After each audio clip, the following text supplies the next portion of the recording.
Welcome back to the King of Hearts podcast by me, Chiara King. Today's episode, I really wanted to talk about a subject which a lot of us don't know much about, and that is being in a healthy relationship. Yeah, I'm talking to you.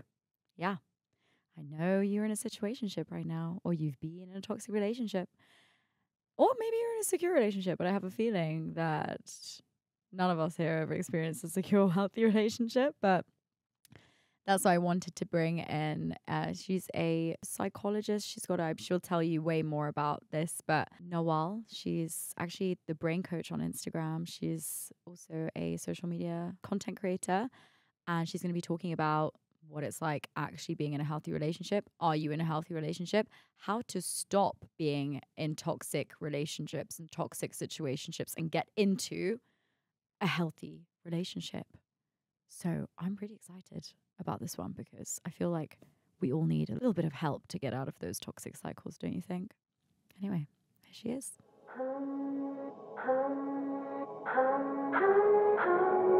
If you love me, let me fly away. Maybe I'll come back to you. Maybe I won't. Welcome back to the King of Hearts podcast hosted by me, Chiara King. And on today's episode, we have a special guest. We have Nawal here today joining us on Zoom. This is so exciting. I've been watching her content on Instagram. She's massive. All these quotes on love, relationships, psychology. I think you can go deeper into what you actually are specializing in. And so, yeah, to take it away. Yeah, thanks for having me. I'm really excited about our chat today, actually. I love the topic of relationships, and I think it's such an important one. Yeah, so I'm currently a PhD candidate in clinical neuropsychology. So Wow. everything about psychology as well as, the human brain and how we behave and why we behave certain ways. Yeah. And, a lot of that has to do with our emotions as well as brain health in general. Hormones So I as kind well. of talk about all that on social media. Wow. Yeah, I know, like, what you're doing is amazing. It's like a place of comfort where you're like, oh, why am I feeling like this? Why am I feeling like this? And then you just explain it perfectly. And you're like, ah, that's why I was feeling like that. But yeah, so today obviously wanted to speak more on secure relationships and what that feels like. I think I have so many friends, and I'm sure you have so many friends going through your 20s, especially experiencing lots of like obviously dating, but lots of short-term relationships. And there's also like getting the ick from those relationships and getting bored easily. And also living in a big city is another big factor of like why a lot of relationships may not be secure. And just like learning how to change yourself or change myself and change my behavior and to be more open to secure relationships and what's normal, what's not normal. If it's normal to feel slightly bored in a secure relationship, or is it not normal to feel slightly bored? So I just want to like pick at your brain basically and on your expertise in psychology basically. Yeah, there are a lot of questions, and I think in the world that we live in now, traditional roles of how people are in relationships are changing so much too. So we're all feeling a little bit confused about how can we maintain a long-term relationship, and when do we know that we're in something healthy? I feel like the word secure just sounds boring. Yeah, it does sound boring. I feel like I'm in a healthy relationship sounds more like something I want to be in. The word that we use in research and just in general conversation around attachment styles, it's called secure. Yeah. Secure attachment. So I've read the attachment theory book about like anxious, avoidant, secure. And I'm definitely a mix of avoidant and anxious. Like that's a common one, but anxious is, I think, the most common. So if you're anxious and avoidant, you have sort of both problems at the same time to target. Yeah, it's weird because like in one previous relationship, I was really anxious. And then in the next relationship, I like completely 180'd into avoidant. And that can happen. That's a really good point because depending on the relationship dynamic you're in, what the other person's like, what attachment style they have, you could try to switch into another attachment style to try to accommodate for their behaviors and their, the way that they see you. So you don't actually always have the same attachment style throughout life. It can change. It can change. I think there's one major one that will be always there.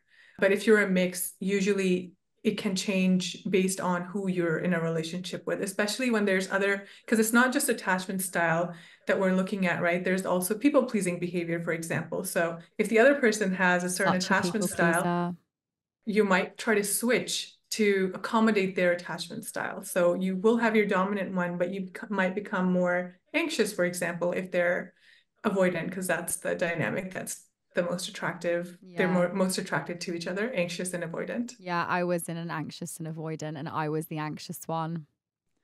Mm-hmm. Yeah, like you have.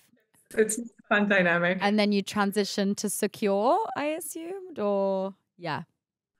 Yeah, I think the lesson was learned a hard way. Like I tried to be in that dynamic for 6 years, almost all of my 20s. Wow.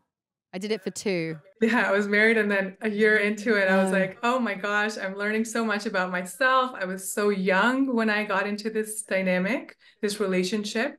And obviously there's so much love for, the person that you grew up with, basically. But I realized that the other person needs to also be very willing to work towards a secure relationship. It's not just a journey you take on alone. You have to have both parties, even if they have different attachment styles that might not be the healthiest, you have to both together go ahead and work towards a secure dynamic. If you're clashing with the other person, they're unwilling to change, you can't really do much about it in that moment. Yeah. Wow, that's crazy. I don't know about you, but my anxious avoidant relationship was long distance as well. And it was during COVID. So it was like double unavailable, So yeah, I just found that really difficult, which is why now I'm so interested in what it's like being in a secure relationship and in a healthy relationship. What does being in a secure relationship look like? Yeah, I guess there's one definition that I like to define it as, and it's more about, being in a dynamic where I can be truly myself without hiding any parts of who I am. I don't want areas where I need to make myself small. And I know that I'll still be loved and my heart will still be protected and taken care of. And vice versa, I'll do the same for this person.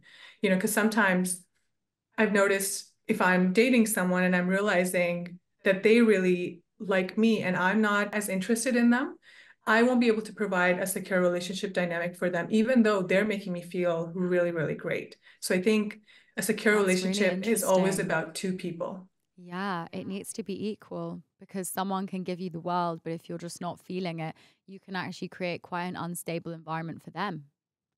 Exactly. Yeah. And you have to take on that responsibility, hopefully end things sooner than later, if you're noticing that in you. And how do you notice that? I think there has to be an understanding of how you're treating that person and how comfortable you are. So there are some signs of what a secure relationship dynamic should be like. And you want to kind of emulate all of those things. You want to practice them in that relationship. And if you're noticing you're not doing that, that's when it's time to reevaluate and maybe back away if needed. One of the main ones is, just being comfortable with sharing how you feel and clearly communicating your needs to the person. If there's ever a moment where you're not able to say something to them, or if they feel like they're going to be offended by things that you're going to say and it turns into a conflict over and over, that's hard to deal with. Another thing is just deeply knowing that you deserve love and respect. Because if you feel too attached to that person's reactions to you and how they see you, and not really realizing that you should be loved and respected no matter when and whatever is happening, then you allow yourself to be in situations that can be really unhealthy. If you have a deep belief that, okay, I know I'm worthy enough for love and respect like any other human being on this planet, unless I've done something completely horrible and malicious, which I think most of us are never going to get there. No. You don't allow yourself to tolerate things that maybe you might if you don't have that belief in you. And I Yeah. think that's something that a lot of people struggle with. Yeah. No, yeah, I completely get it. What is it about today that makes it so difficult for people to have secure long-term relationships, do you think? I think there's a few things, right? One of them you mentioned, like being in a city with a Yeah. lot of people around you. Add that with online dating, like the apps, Social media. swiping nonstop, the addictiveness of swiping. I think it's almost so addictive to a point where when you're in something good, it's the chase isn't there anymore. So you try to highlight the negatives more than the positive because you want to go back and seek that chase sometimes. Yeah. And that can be really chaotic. How do you get through that? How, because obviously, like in a secure relationship, there comes a point where that passion's died down. How do you know if this relationship is truly for you when you're going through that phase of like, not boring, but kind of like they're readily available to you every day?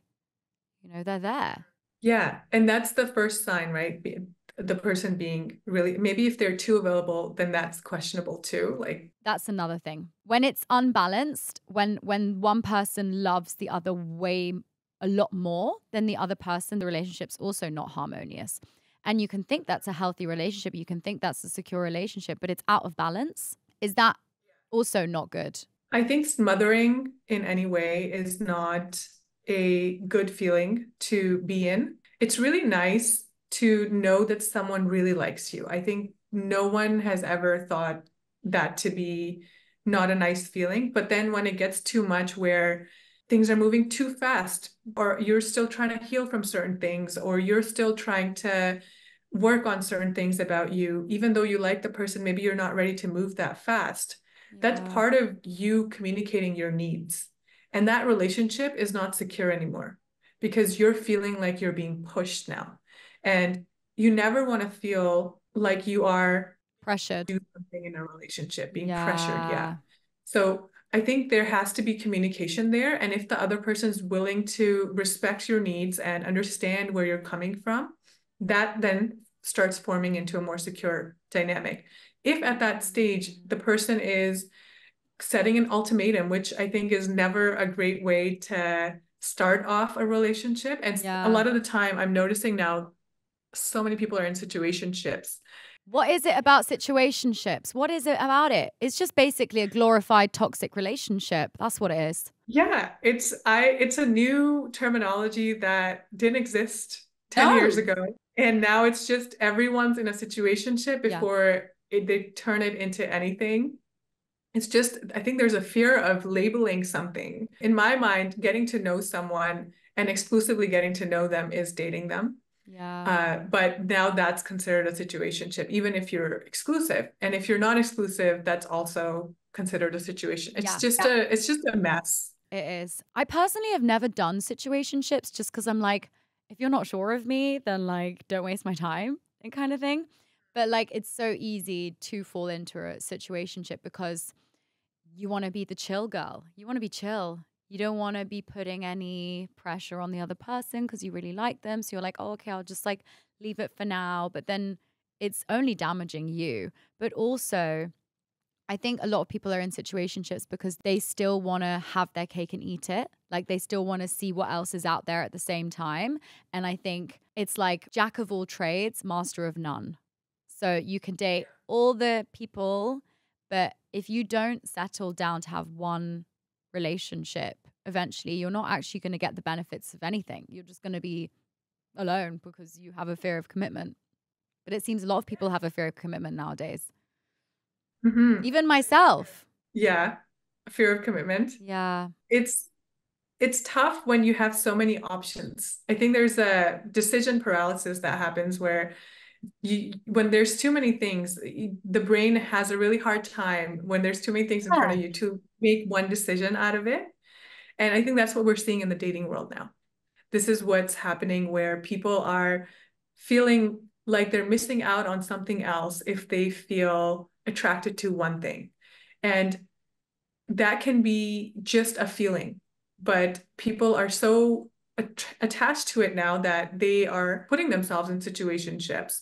I really like the idea of what you said about, someone being a chill girl or even a people pleaser, right? Yeah. Both are dynamics where you can fall into a situationship thinking you're doing the right thing, Yeah. but it's actually going to damage your self-esteem, your self-worth at the end 100%. of the day. Yeah, because then you end up being like, you know, what's wrong with me that they didn't want to commit fully to me? But the issue is you didn't set that boundary for yourself. You know, if you'd said, you either want to date me or you don't, I don't have time to waste. I like you, I really like you, but I like myself more. So I don't want to be messed around with. But it's so much easier said than done. You know, like I can sit here and be like, yeah, easy. But it's not. Yeah. We're just going to take a pause there and we'll be back after this break. And a lot of the times when people have unhealthy attachment styles, they have a fear of abandonment or rejection. You know, Yeah. there's these things that they really truly fear. They fear disappointing others. So anxious attachment is that way. And so if you are coming in with an attachment style that isn't secure to begin with, you are going to be more prone to be in a situationship. And I don't think, I do want to clarify, not all situationships are necessarily bad. You have to also understand no one knows the dynamic between you and this person you're seeing than both of you. Yeah. Sometimes, like for me, for example, at this stage in my life, I would be very careful to go too fast in a relationship. And for me, being slow and taking my time means that I don't want any labels yet. Yeah. That's where I always went wrong. In addition to that, in my mind, if I feel like we're both exclusive, because for me, that matters, right? Like, I don't want to be seeing multiple people at the same time, and I'm hoping that the person that I'm with is also doing the same thing. Then the definition of that dynamic, whether we call it a situationship, because it's not actually, I wouldn't want to call it a relationship yet. That's a very vague space now. It's a gray area. Yeah. You know, You're just getting to know someone. You're dating them. exactly. You're just dating them. You're getting to know them. I think that's what it is. And I also think I definitely hold my hands up and say I am that person who jumps way too fast. I jump into relationships way too quickly, like without actually realizing what I'm doing. And I don't know why I do it, but you know, I have so many friends, they'll go on like one date a week and then one date a week with the same person for like a month or 2 months. And I'm like, I don't have the patience for that. If I like someone, I just want to see them every day, every day, every day. But that's also not healthy. Yeah, and I think I'm kind of like you in that if I really like someone, I would love to see them every day. But Yeah. I've noticed, as I'm really privileged in a way because I've been educated in this area. I've learned a lot through just studying. And so I recognize that this is not the most healthy thing to do. You don't want to see the person every day because one, you're still learning about them, and two, you can get too attached to them to a point where once you get certain level of feelings for a person, you allow yourself to tolerate more than you need to. You want to give yourself that space to just learn about the person and not only ask yourself, like, what can I provide in this relationship and make it better, but also, what is this person giving to me and how are they making my life better? These things take time to learn. And for me, it would be really important to be like, okay, maybe once or twice every month is too less, Too but little. pace that time out and evaluate, am I still doing the things that I love? And, am I not neglecting my work? Like, am I doing everything in my life as normal and Yeah. also making time to see that person? Because you don't want to lose your sense of autonomy too early on or ever in a relationship, but especially too early on. Yeah. And do you have any like tips for, you know, anyone listening right now who is struggling with breaking that cycle and breaking that pattern of constantly getting in toxic relationships or situationships or basically relationships that are the opposite of secure? How would you best advise, you know, even me, like, or whoever's listening? You know, I feel like it's so beneficial to hear, like, how can we break that pattern? And like, is it to do with the relationship with yourself? Maybe. Yeah, Yeah. yes. I think the first thing is to get to know who you are, what your true self is, what your values are, what you enjoy doing, what your interests are. Because one of the things that can happen when you get into a new relationship, especially, is if you don't know who you are fully, you start to latch onto that person's interests. And you become them. Yeah, you're almost molding yourself into that person. And Yeah. that'll feel really great to the other person, but that's not going to sit well with you when you get into a long-term thing with them. And that's when Right. it becomes uneasy and maybe a little bit even boring because maybe your interests aren't the same, right? So my advice would be first really get to know yourself. And then when you go out to date, allow your like trust that you will be okay if things don't work out. You want to have that faith in you that just because you are expressing your needs, you're sharing your values and interests, and they might not align with that person, for example, or they might just not like you for a certain reason, but you're being true to yourself. Know that you'll still be able to find someone who matches all of those things. And that's when you're working towards more of a secure dynamic rather than molding yourself into the person you're with. Yeah, setting boundaries, communicating your needs, letting go of relationships that are wrong for you. You can only Yeah. let go of something that's wrong for you when you know what's right for you. So you really need to understand yourself well. Yeah. And I also think actually spending time alone is like, because I also find that in, today's dating world, it's so easy. Okay, we break up. Okay, next. Okay, let me just jump straight into another relationship without healing those previous wounds. Oh my And, gosh, yeah. that's just baggage on baggage building up and building up. And like, there's a deep rooted fear of being alone, of really being alone. Yeah, it's a very real fear because Even I have that fear. Yeah. yeah, we're social creatures. I find I have a few friends that really, really value friendships. And I Me think that's too. a good way or a sense of community, like even volunteering, finding community around you can really take away some of that loneliness, I find. So for me, I moved around so much growing up. I went to 6 high schools. I just was a kid Wow. that was Yeah. moving around since I've been in Canada. But I have a sister who's a year younger. So we were together a lot of the times. But I noticed that it was hard for me to make friends and hard for me to, focus on Yeah. valuing my friendships in a way where I see them as long lasting because you make friends and then you move the next year and so Yeah. on.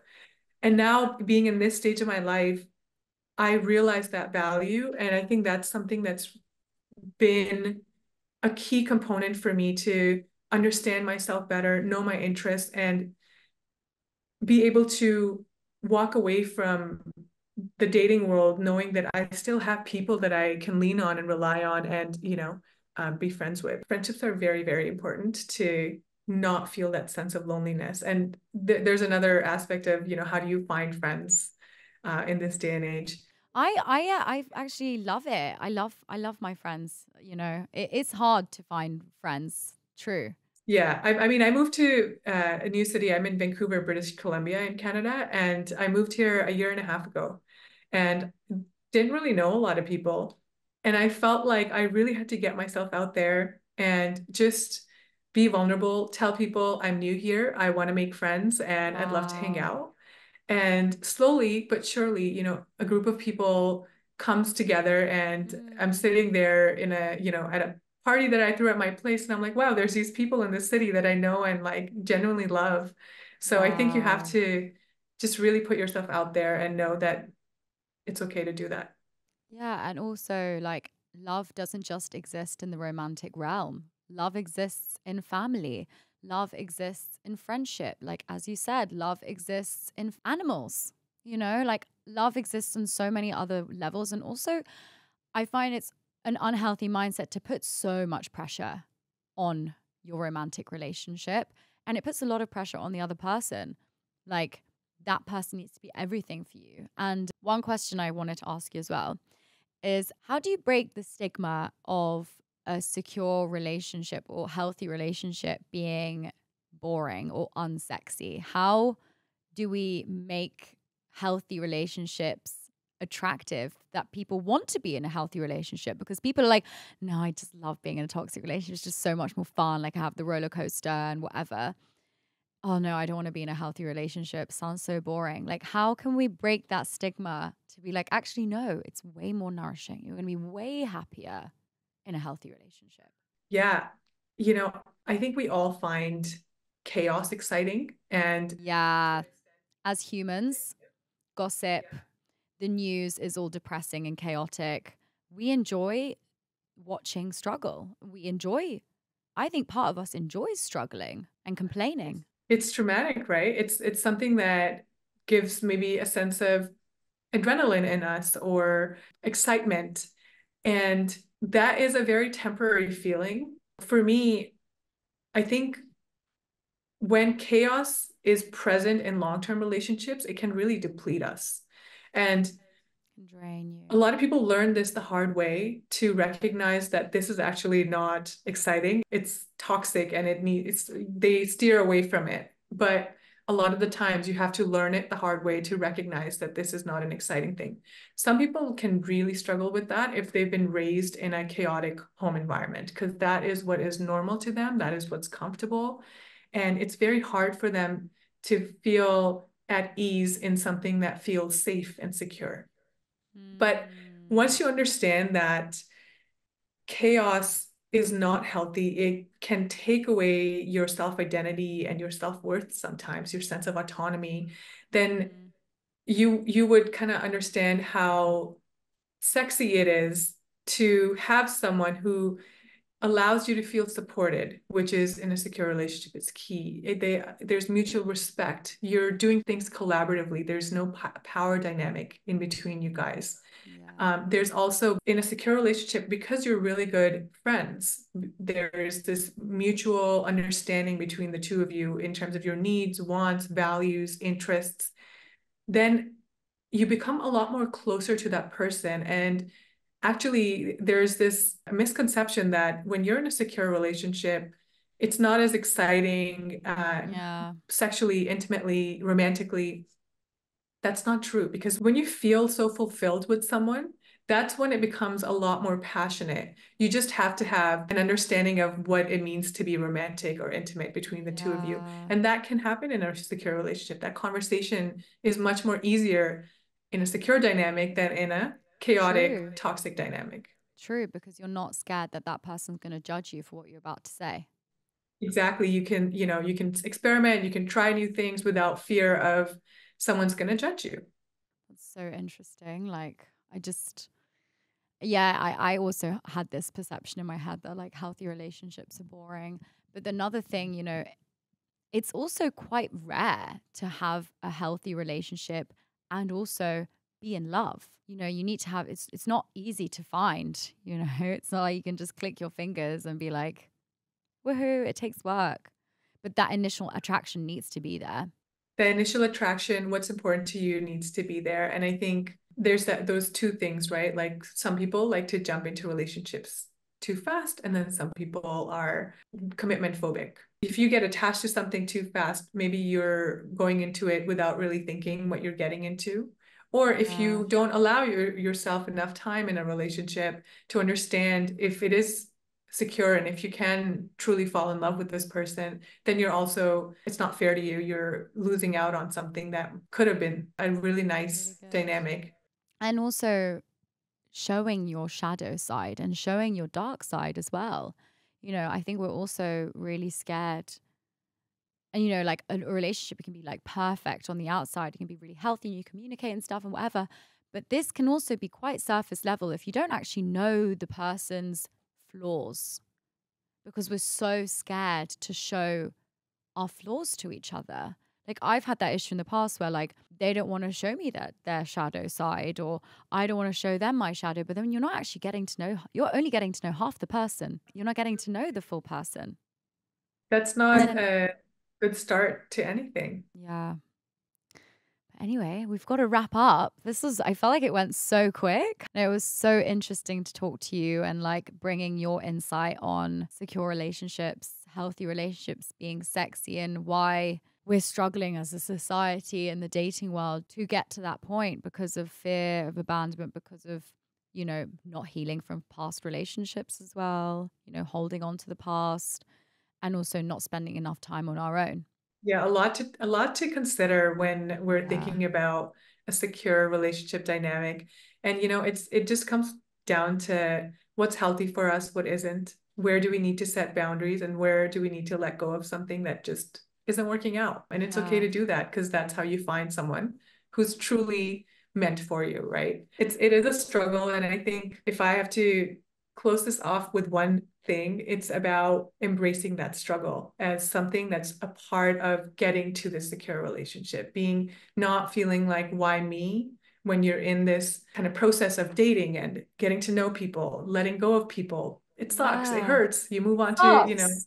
yeah, It's like, not again. not again, yeah. Yeah. And that's the beauty of life. You get to be a part of that until you hopefully find someone who's truly meant for you. But then like it was worth all that effort. Yeah. And I feel like when you meet that person, you have that deep knowing. It also takes work, but that knowing of like, yeah, all of that struggle was worth it. And it doesn't mean that you're not going to struggle in that the one, I guess. You're still going to struggle. And that's another thing. It's like we expect to like meet that Prince Charming, be like, oh, everything's fine now, no more problems ever again in life. And then you're slapped in the face and you're like, wait, I'm still sad sometimes. I was supposed to be so happy because I'm with the love of my life. But like, I still feel like shit in the morning, you know? Yeah, it ebbs and flows. Our feelings, our Yeah. emotions, and there's never a final version of a relationship. You're gonna grow together with time too. It's more about because you're at the point where you truly love that person, you feel secure in that relationship, you're okay with dealing with some of those conflicts and problems that come up because it's part of that secure relationship dynamic. It's part of that love that you have for that person. You're kind of growing together. And that's beautiful in its own way. Yeah. Yeah. That's so exciting. Thank you so, so, so much for being a part of the podcast. And thank you for sharing your words. And I hope everyone listening, I hope you got something from this and stop that situationship, that toxic relationship. Okay. We're trying to grow and be better people. We'll see you next week. Maybe I won't.